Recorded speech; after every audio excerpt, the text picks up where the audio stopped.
Opa Anwar Abbas. Ingat, terbentuknya republik ini tidaklah gampang loh. Karena kemerdekaan yang dicapai oleh nenek moyang kita di tempo dulu itu dari cucuran darah dan air mata. Teroris ada di Indonesia, maka teroris itulah yang dibasmi, bukan Indonesianya yang diminta untuk dibubarkan. Ibarat katanya, kalau ada tikus di rumah, maka tikusnya yang dibasmi, bukan rumahnya yang dibakar.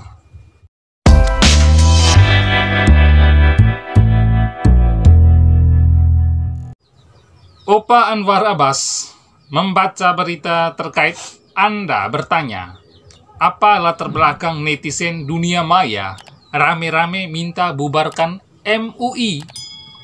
Yang kemudian Opa balik mengeluarkan pernyataan blunder yang meminta Republik Indonesia dibubarkan. Dengan alasan dari Anda bahwa karena anggota Jamaah Islamiyah atau JI berada di Indonesia dan juga merupakan orang Indonesia. Menurut saya itu perbandingan yang tidak apple to apple. Kalau ada organisasi teroris di Indonesia, yang dibubarkan itu organisasi tersebut dan tangkap orang-orangnya, bukan malah negara yang diancam untuk dibubarkan. Opa Anwar Abbas. Ingat, terbentuknya republik ini tidaklah gampang loh. Karena kemerdekaan yang dicapai oleh nenek moyang kita di tempo dulu itu dari cucuran darah dan air mata. Opa dan saya memang tidak tahu, karena kita memang tidak ada di zaman itu. Jadi tolong, hargailah jasa besar para pahlawan kita yang rela mati dan kehilangan harta benda. Teroris ada di Indonesia, maka teroris itulah yang dibasmi, bukan Indonesianya yang diminta untuk dibubarkan. Ibarat katanya, kalau ada tikus di rumah, maka tikusnya yang dibasmi, bukan rumahnya yang dibakar. Opa Anwar Abbas, tentu ada banyak alasannya mengapa suara rakyat Indonesia lebih memilih MUI dibubarkan. Ya, satu halnya karena MUI itu bukan lembaga negara. MUI hanyalah sebuah ormas yang salah satu tugasnya adalah memberikan cap halal atau haramnya suatu produk. Walaupun akhir-akhir ini kita sering mendengar ada label halal atau non-halal terhadap suatu produk yang kadang juga tidak masuk di akalnya saya. Seperti kulkas halal, rumah halal, dan lain-lain. Walau kadangkala saya bertanya-tanya, kapan MUI buat label motor halal, HP halal, internet halal, pesawat halal, kapal halal, dan lain-lain. Yang setelah kita ketahui kalau semua produk-produk tersebut adalah ciptaan kafir. Oke teman-teman, kalau semisalkan saja Opa mengatakan DPR dibubarkan saja karena banyak oknum anggota DPR yang korupsi, itu tidak tepat.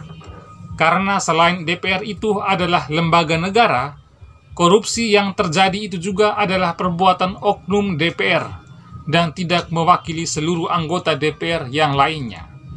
Jadi sampai kapanpun, dunia ini kiamat pun, DPR itu tetap diperlukan di Indonesia ini.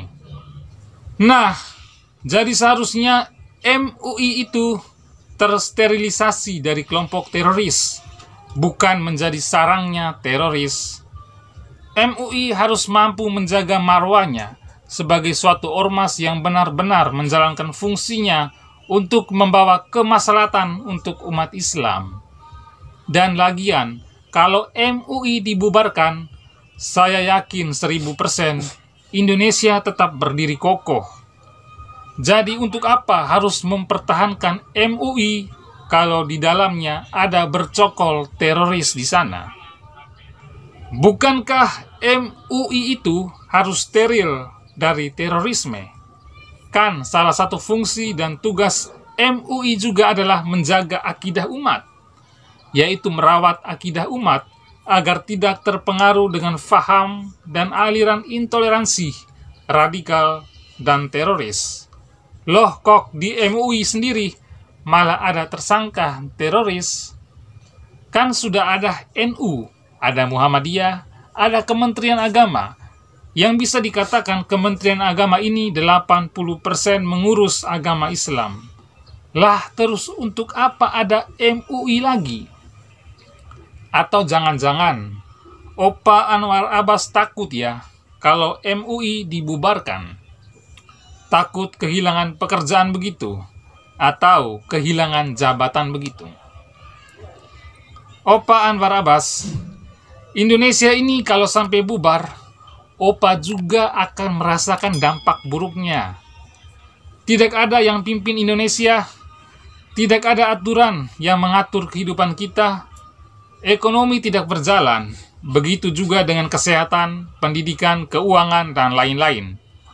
Kalau Indonesia ini sampai berantakan, maka terjadi aksi kekerasan di mana-mana, kejahatan di mana-mana, terjadinya kerusuhan, penjarahan, dan lain-lain.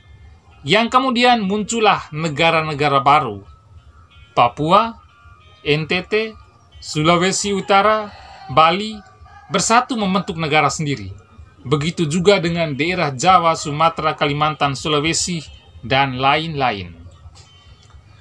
Sebagai seorang tokoh seperti Anda, seharusnya Anda menjadi panutan untuk yang muda. Tidak usahlah membuat pernyataan yang tidak apple to apple. Kalau di MUI ada oknum teroris, serahkan saja pada polisi, biar nanti dibuktikan di pengadilan. Jadilah seorang yang gentle, jangan jadi pengecut. Yang ditangkap Densus 88 itu orang yang diduga atau yang sudah dijadikan tersangka dengan bukti yang kuat telah melakukan tindak pidana terorisme, bukan ulamanya. Jadi kalau ada yang menggiring narasi sesat seperti itu, tidak usah diladenin. Kan lucu teman-teman.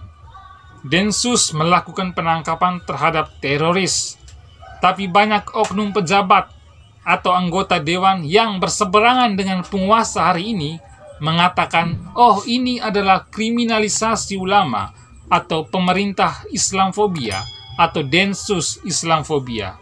Ini kan lucu. Dan saya merasa aneh kalau penangkapan teroris dikaitkan dengan Islamfobia. Memangnya teroris itu bagian dari Islam sehingga Anda mengatakan Islamfobia? Sekali lagi saya katakan, memangnya teroris itu bagian dari Islam, sehingga Anda mengatakan Islamfobia?